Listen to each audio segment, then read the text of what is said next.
Okay, well, I mean, my focus is actually more around structuring and executing weather index solutions to help companies manage the revenue impact that adverse weather has on their business. I mean, I sit within a broader risk and analytics group, and we obviously rely on that group to help us analyse data and analyse the revenues and costs of clients. But my specific focus is actually the execution of solutions to help companies manage those risks.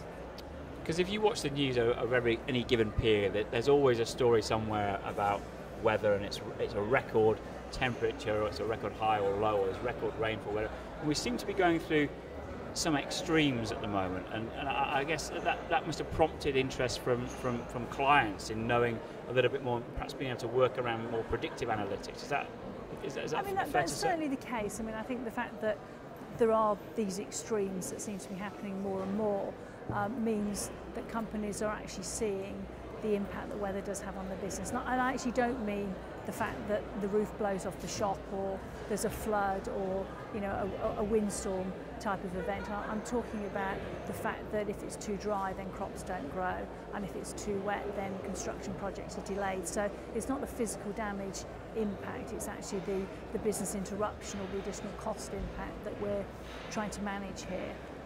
But you're absolutely right that the fact that these sort of adverse periods of weather seem to happen more and more frequently means that companies are noticing that change on their business, and I think they're coming to realise that there is something they can do about it. I mean, traditional insurance products don't really respond unless there has been some sort of physical damage impact on the assets of the business.